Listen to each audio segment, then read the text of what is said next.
like, komen, dan subscribe jika kalian tidak menonton video ini dan kalian akan diculik secara paksa. Wadaw. Oke.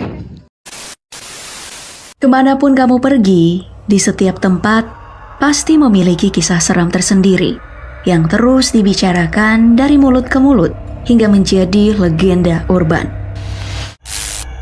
Malam ini, aku akan menceritakan padamu segala perihal tentang hantu legenda urban paling menyeramkan di Asia.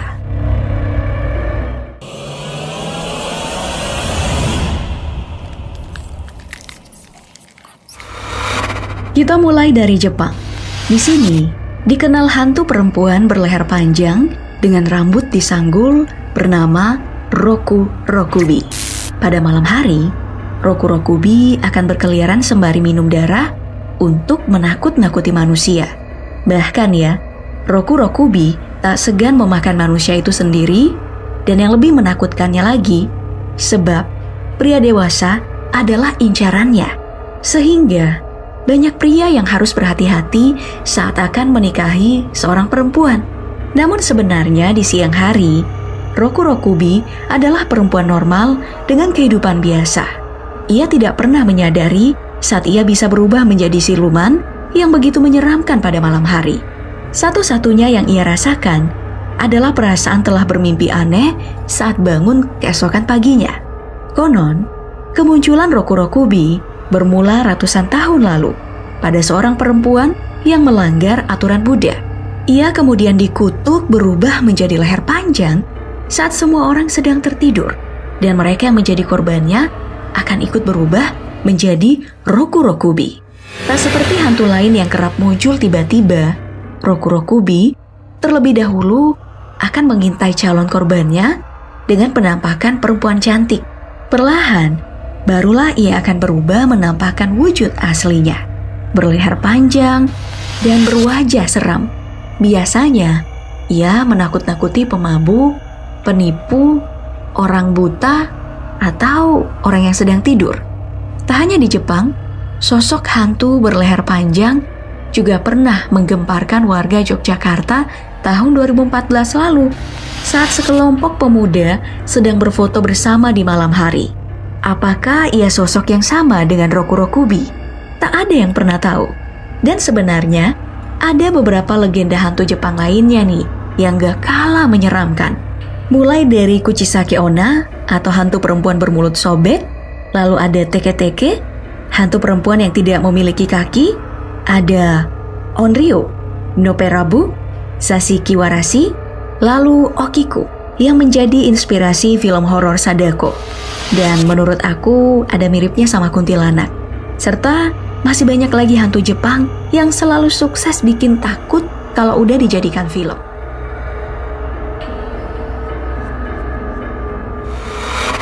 Selanjutnya ada Kuyang. Mungkin kamu udah pernah nonton video DP misteri yang khusus membahas Kuyang ini. Seperti yang kita ketahui, Kuyang bukanlah hantu. Ia adalah wujud siluman dari seseorang yang berguru ilmu hitam, yang selalu terbang untuk mencari darah bayi atau darah perempuan setelah melahirkan, lalu menghisapnya. Semuanya dilakukan untuk mencapai kehidupan yang abadi. Kisah mengenai Kuyang amat terkenal di daerah Kalimantan.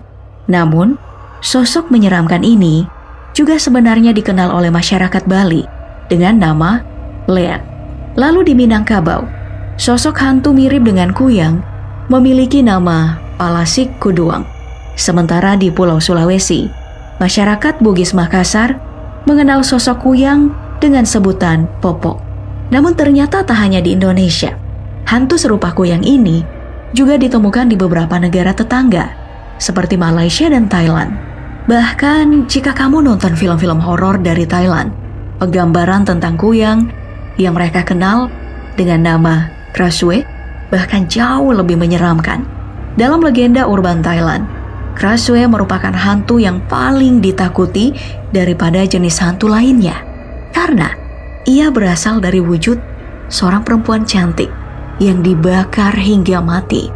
Ia juga dikutuk untuk selalu lapar akan darah dan daging manusia. Dan setelah makan, mereka akan menyekat darah dari baju-baju yang dijemur korbannya di luar rumah.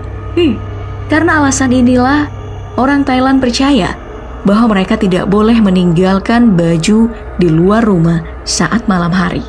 Tak hanya Krausue, warga negeri Gajah Putih juga mengenal berbagai hantu yang sama menyeramkannya. Seperti hantu pret yang memiliki tinggi seperti pohon kelapa. Kemudian ada pilang kluang yang menurutku ada miripnya dengan sundel bolong. Pikang koi, hantu yang melompat dengan satu kaki, dan masih banyak lagi. Gimana? Kamu tertarik wisata mistis ke Thailand?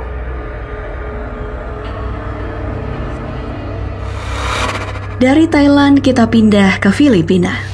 Di sini juga ada sosok hantu perempuan bernama Maria Labo. Mirip dengan kisah Roku Rokubi dan Kuyang. Awalnya, Maria Labo merupakan perempuan biasa yang telah menikah dan memiliki anak. Ia terpaksa bekerja sebagai perawat seorang kakek kaya, namun sakit dan lumpuh, untuk membiayai kehidupannya bersama anaknya. Yang mencurigakan adalah bayaran perempuan ini sangatlah tinggi, hingga Maria mampu menabung dan memiliki modal untuk membuat usahanya sendiri. Saat ia bermaksud mengundurkan diri, si kakek tidak setuju. Ia marah besar, sampai-sampai menggigit tangan Maria. Ternyata, tanpa sepengetahuan Maria, si kakek menderita sakit dan lumpuh karena mendapat kutukan kanibal. Itulah mengapa tidak ada seorang pun yang ingin merawatnya. Saat si kakek menggigit tangan Maria, kutukan itu pun berpindah. Perlahan-lahan, Maria merasa terus-terusan lapar. Ia sampai menggigit tangan dan bagian tubuhnya sendiri. Dan makin parah saat ia tanpa belas kasih menghabisi anaknya sendiri. Suaminya yang begitu marah besar sampai melawan dengan pisau, sehingga menyisahkan bekas goresan di wajahnya. Dan sejak itu, Maria melarikan diri dari rumah, kemudian menjelma menjadi aswang, makhluk mirip vampir, dan bergentayangan menjadi hantu kanibal di Filipina. Serem bener ya? Berikutnya, ada hantu legenda urban dari Korea. Namanya adalah hantu Chuksin. Konon, keberadaan hantu ini sangat meresahkan masyarakat Korea. Bagaimana tidak? Soalnya, hantu Chuksin yang memiliki wajah yang menyeramkan dengan rambut yang terurai panjang ini justru menampakkan dirinya di tempat ramai, seperti toilet umum yang ada di mall atau restoran di Korea. Dan konon, hantu Chuksin ini tidak segan untuk mengganggu atau mencelakai orang yang bertindak tidak wajar ketika berada di kamar mandi. Seperti buat kamu-kamu yang suka buang pembalut sembarangan atau sekedar mengotori kamar mandi. Serem sekaligus menjijikan ya. Selain itu, di Korea juga ada sosok hantu Dalgyalguisin atau hantu telur. Kemudian Mulguisin atau hantu air. Dan masih ada lagi beberapa hantu lainnya. Tapi gak ada yang lebih serem dari hantu toilet ini sih.